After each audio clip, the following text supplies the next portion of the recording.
Bismillahirrahmanirrahim. Assalamualaikum warahmatullahi wabarakatuh. Jumpa kembali Sobat Sunyi Sepi di channel ini.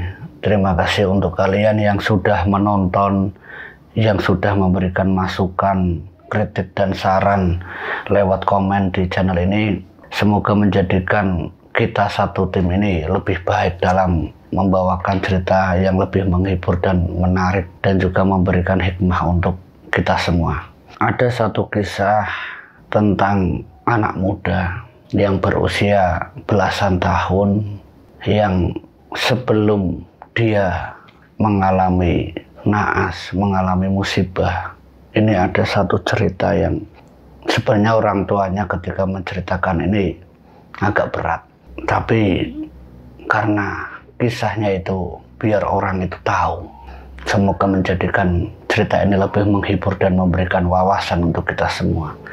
Awal ceritanya, sebut saja namanya Tole. Tole seorang pemuda yang berusia 17 tahun, yang dilahirkan dari keluarga yang kurang berada.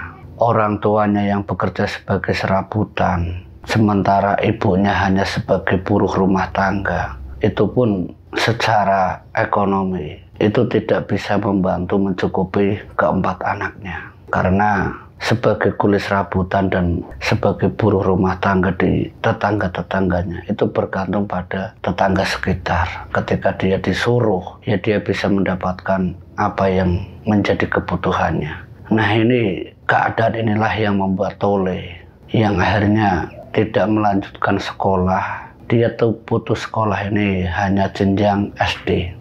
Dia beranjak ke usia SMP, ke usia belasan, yang sebenarnya masa-masa itu adalah masa-masa untuk bergaul dengan teman-temannya, bergaul dengan rekan-rekannya agar bisa mengenyam pendidikan yang lebih baik. Tapi pada kenyataannya Tole ini harus membantu orang tuanya untuk menunjang perekonomian mereka.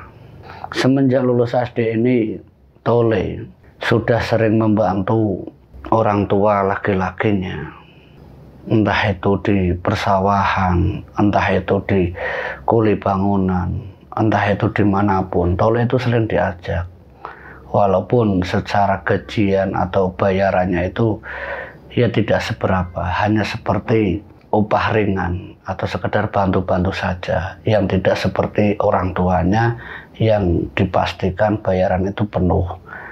Dan itu berlangsung sampai usia dia itu 16 tahun. Nah, ini cerita Tole itu ketika usia 16 tahun. Dia ingin sekali bekerja mandiri tanpa harus mengikuti jejak orang tuanya sebagai kulit serabutan atau bantu-bantu saja dengan orang tuanya. Dengan bekal pengalaman yang seadanya, bahkan tidak bisa dibilang tidak ada, dia bekerja di salah satu konveksi, tapi bukan sebagai penjahit atau sebagai tukang obras, tapi hanya sebagai bantu-bantu untuk bantu-bantu penjahit dan tukang obrasnya, yaitu bagian finishing. Tole itu bekerja selama 1 tahun di tempat bosnya. Sebut saja bosnya ini namanya Pak Jarwo. Tole ketika datang ke Pak Jarwo ini diantar dengan salah satu temannya yang memang sudah bekerja dengan Pak Jarwo itu sudah lama. Mungkin sudah 2 tahun temannya itu bekerja di tempatnya Pak Jarwo. Nah, waktu itu Pak Jarwo ini membutuhkan karyawan baru sebagai finishing. Nah, temannya itu mengajak Tole. Tole pun meminta izin orang tuanya untuk berangkat ke salah satu kampung lain, yaitu untuk bekerja sebagai finishing di salah satu konveksi. Ketika temannya dan Tole ini meminta izin orang tuanya, sebenarnya orang tuanya sedikit keberatan, tapi karena keadaan, Tole itu diizinkan dengan sedikit tanpa kerelaan. Isinya sedikit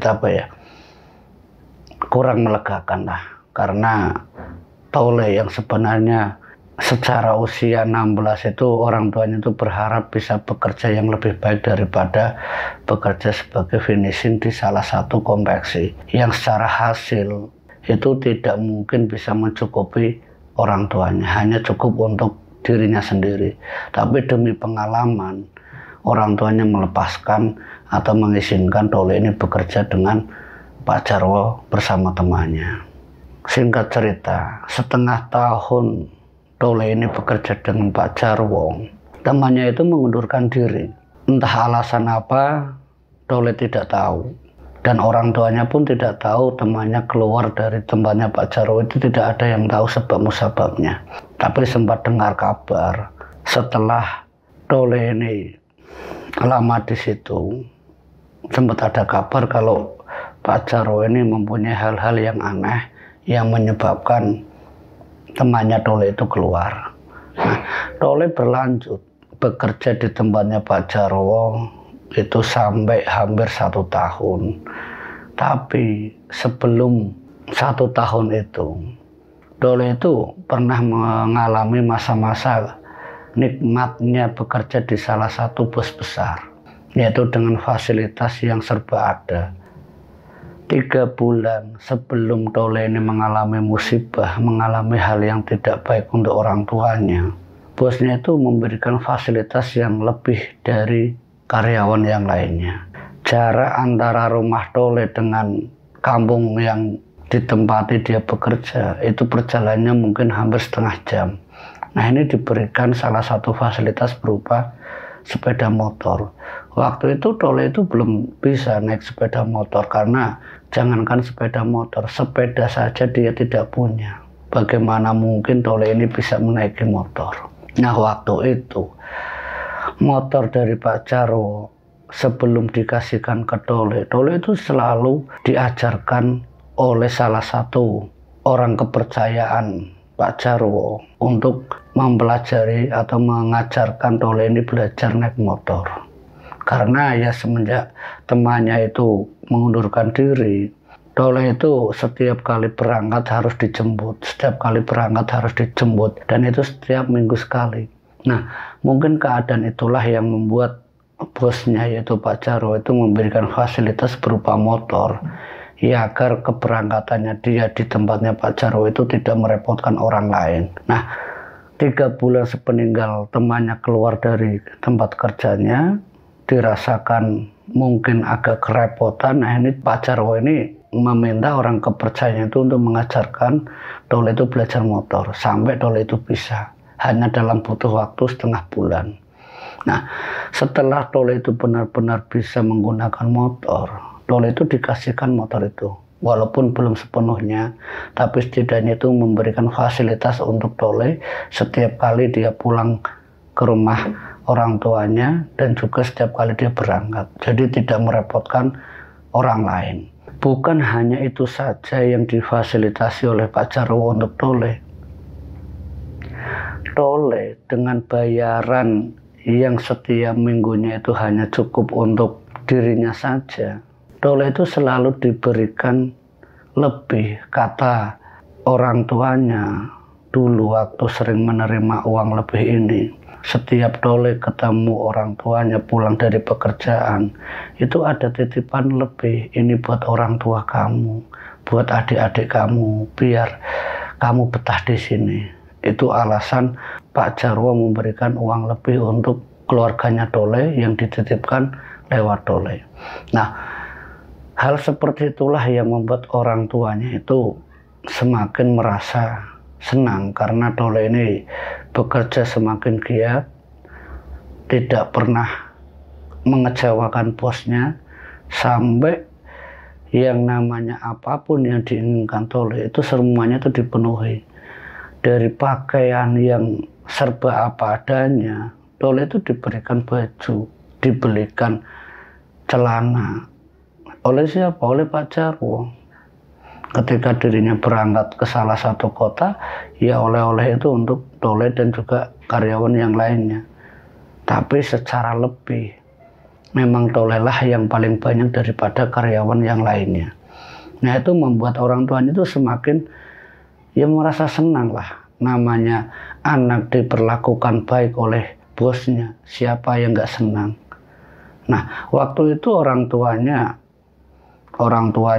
Tole itu malah menasehati Tole, "Nak, kamu sebagai karyawan di tempatnya Pak Jarwo, kamu jaga baik-baik kepercayaan Pak Jarwo. Jangan yang aneh-aneh. Apapun yang dia katakan kamu nurut saja.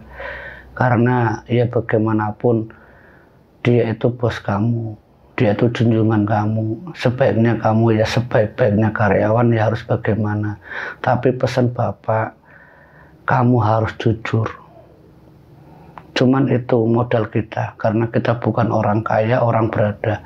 Modalnya cuma satu, jujur saja." Nah, 2 bulan berselang. Setelah 2 bulan waktu itu berlalu, 1 bulan kemudian, sebelum 1 bulan ini tiba-tiba, ya bukan tiba-tiba, secara, mohon maaf, mungkin ada sesuatu yang antara percaya atau tidak, yaitu yang tiba-tiba membuat Tole ini jatuh sakit. Entah itu karena angin, entah itu karena apa, tapi menurut orang tuanya itu secara tiba-tiba, karena di malam harinya sebelum dia berangkat kerja itu dia di rumah saja, tidak kemana-mana, tidak seperti anak muda yang lainnya yang setiap kali libur itu menggunakan waktunya untuk bersama teman-temannya. Tapi waktu itu, menurut cerita orang tuanya, Tole itu sebelum hari esoknya berangkat itu di rumah saja. Dan Tole pun tidak pernah mengeluhkan kalau dirinya itu ada keluhan apa-apa tentang dirinya. Ya, nah inilah yang membuat orang tuanya itu merasakan kalau sakitnya Tole itu secara tiba-tiba. Keesokan harinya, sebelum dia berangkat ke tempat Pak Jarwo, dia tuh merasakan perut itu tiba-tiba merasa sakit. Bukan hanya perut yang dia rasa, tapi sampai ke ujung kepala itu seperti puyeng, seperti sakit kepala yang berlebihan, yang tidak memungkinkan Tole itu berangkat dengan menaiki motor. Yang dikhawatirkan orang tuanya. Orang tua mana yang tidak khawatir melihat kondisi anaknya yang sedang merasakan sakit, apalagi di bagian kepala, untuk jalan saja susah, apalagi untuk naik motor, yang ada hanya celaka. Nah, keadaan waktu itu, Tole itu tidak bisa menghubungi bosnya atau Pak Jarwo kalau dia itu tidak berangkat. Sampai beberapa hari, sampai 4 hari, Tole ini tidak bisa berangkat ke tempat bosnya. Nah, hari kelimanya, orang kepercayaan Pak Jarwo itu datang ke Tole melihat apa yang sebenarnya terjadi, karena memang waktu itu belum ada handphone atau ada kabar apapun lewat ini. Nah, itu dilakukan Pak Jarwo lewat orang kepercayaannya untuk menengok Tole. Setelah melihat kondisi Tole yang keadaan uangnya waktu itu benar-benar tidak memungkinkan untuk berangkat kerja, orang kepercayaannya mengabarkan ke Pak Jarwo. Itu ditemui orang tuanya waktu itu untuk disampaikan ke salah satu orang kepercayaannya kalau anaknya Tole itu belum bisa berangkat karena kondisinya seperti ini. Nah, itu ternyata membuat Pak Jarwo ini merasa iba, merasa kasihan. Seminggu persis Tole ini tidak berangkat kerja, pas hari libur, Pak Jarwo dengan istrinya itu datang ke tempat orang tuanya Tole, menjenguk Tole yang keadaannya lagi sakit. Diberikan buah tangan, dibawakan buah tangan berupa buah-buahan, berupa apapun diberikan, ya bertujuan agar Tole itu bisa cepat sembuh. Dan juga amplop untuk biaya perawatan lewat orang tuanya agar Tole itu dirawat di puskesmas atau di rumah sakit. Tapi yang dilakukan orang tuanya waktu itu hanya periksa ke dokter, yang kata dari dokter, analisa dokter ini mengatakan kalau penyebab Tole itu puyeng, menyebabkan perutnya sering mual, itu dikarenakan karena angin saja. Nah, maka dari itu waktu itu orang tuanya Tole tidak membawa Tole itu ke rumah sakit dengan obat yang sudah diberikan lewat dokter pribadi itu diminumkan ke Tole, tapi tidak membuat hasil atau tidak memberikan dampak positif untuk Tole. Sampai Tole ini merasakan hampir 10 hari dia itu hanya terbaring di dalam kamar, hanya berjalan. Itu pun harus dipapah oleh orang tuanya. Sementara ketiga adiknya yang kesehariannya ya tidak tahu menahu tentang kakaknya yaitu Tole, ya setiap hari itu hanya bisa melihat, menengok, kadang sesekali bercanda ke kakaknya. Pas 15 hari, kurang lebih 15 hari orang tuanya itu melihat perilaku yang aneh dengan Tole. Perilaku yang aneh. Dulu Tole itu tidak pernah yang namanya membentak orang tuanya. Itu yang pertama dialami oleh orang tuanya Tole. Saat Tole ini disuruh untuk makan, Tole menolak dengan alasan, makanan apa ini? Ini bukan makananku. Dilempar nasi dengan lauknya di hadapan orang tuanya. Orang tuanya sempat bingung, apa yang sebenarnya terjadi dengan anakku. Nah, kamu pinginnya apa, nak? Kata orang tuanya dengan sabar. Saya pingin daging ayam, saya pingin sate ayam. Nah, keinginan Tole itu dipenuhi oleh orang tuanya. Tapi yang dilakukan Tole tetap saja sama. Daging yang dipinta, sate ayam yang dipinta, itu dibuang lagi oleh Tole. Sampai satu hari itu orang tuanya itu harus benar-benar sabar karena menghadapi perilaku kasar Tole waktu itu. Nah, kekasaran Tole itu pun tidak hanya kepada orang tua laki-lakinya, tapi kepada ibunya dan juga adik-adiknya. Kelakuan kasar di dalam kamar yang keadaannya terbaring, suaranya itu benar-benar membuat tetangga itu terganggu. Ya karena teriakan, celotehan dengan bahasa kasar itu didengar oleh tetangganya. Sampai akhirnya orang tuanya itu menutup diri Tole di dalam kamar. Ya karena kelakuannya itu yang benar-benar membuat orang tuanya itu risih, malu ke tetangga. Perilaku seperti kasarnya Tole ke seluruh keluarganya itu sampai hampir 4 hari lamanya. Dia tidak makan apa-apa. Tidak sedikit pun dia makan nasi. Hanya air putih yang sudah disediakan lewat aqua besar itu. Karena yang dia makan itu sama sekali tidak ada. Hanya air minum saja. Sampai orang tuanya itu bingung. Harus bagaimana? Sementara kebutuhan ekonomi itu harus ditunjang. Setiap kali Tole itu ditinggalkan oleh bapaknya berangkat kerja. Dan juga ditinggalkan oleh ibunya. Sementara yang di rumah itu hanya adik-adiknya yang secara umur itu beda jauh. Jadi keadaan 3 adiknya itu yang masih kecil-kecil sekali. Usianya itu paling 9 tahun. Selisihnya itu hampir 9 atau 8 tahun dengan kakaknya. Jadi adik yang ketiga, adik yang kedua, ketiga, keempat itu selisih umur sangat banyak. Nah, waktu itu anak kecil yang tidak tahu apa-apa melihat kakaknya yang sering teriak, juga sering memaki-maki, sampai ketika adiknya itu takut tinggal di rumah.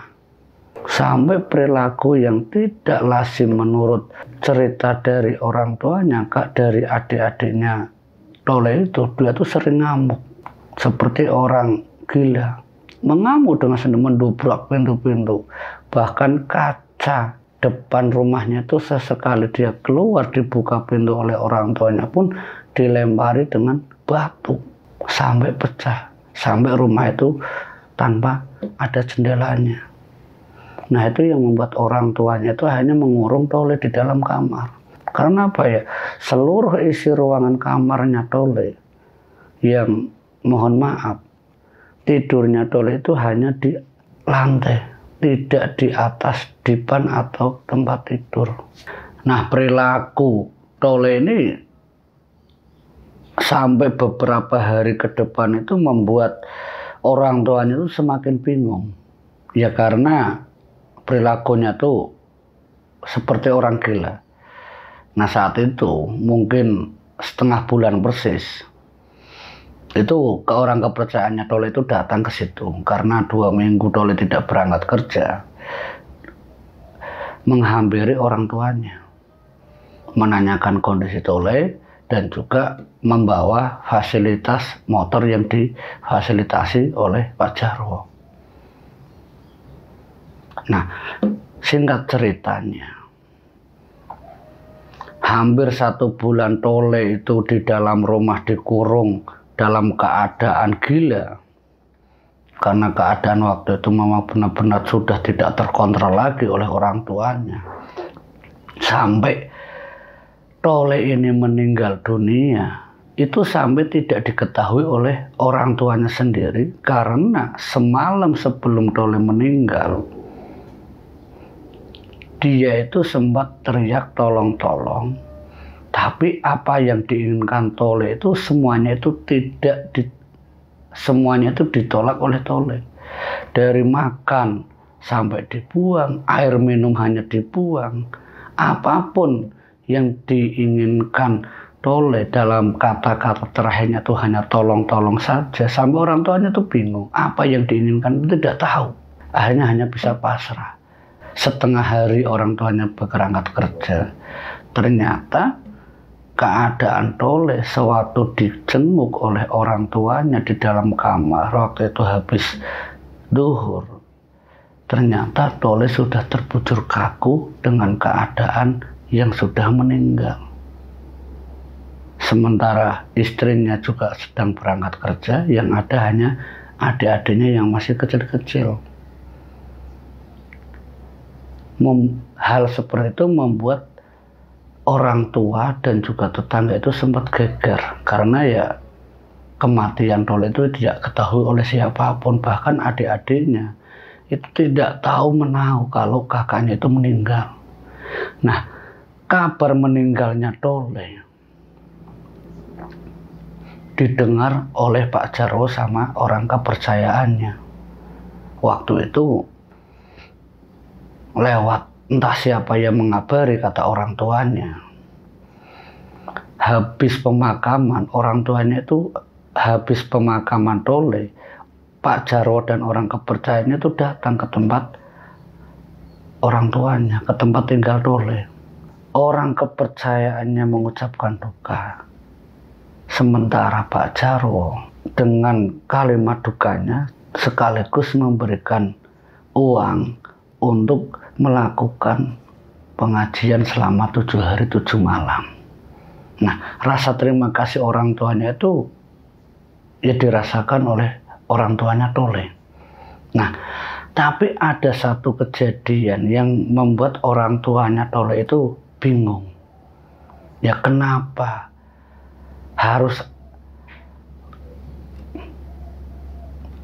Tapi ada satu kejadian yang membuat orang tuanya Tole itu sempat kaget, karena saat anaknya itu ditahlili setelah pemakaman kurang lebihnya itu 2 hari, yaitu oleh imam yang mentahlili atau yang mengajikan di malam hari di dalam rumahnya Tole, itu bercerita tentang Tole ke orang tuanya.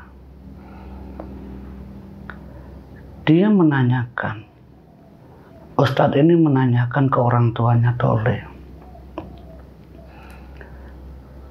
bagaimana keadaan Tole sebelum meninggal? Apakah ada yang aneh? Apakah ada yang ganjil? Itu kata pertama yang ditanyakan oleh Ustadz itu. Nah, waktu itu dijawab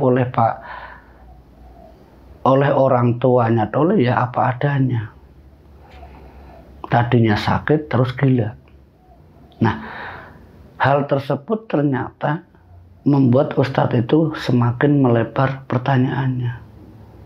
Mohon maaf ya Pak, kata Ustadz itu ke orang tuanya.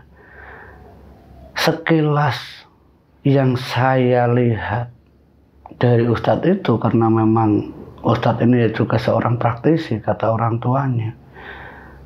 Sekilas dari saya melihat, ini ada yang aneh dengan meninggalnya anak Bapak Tole.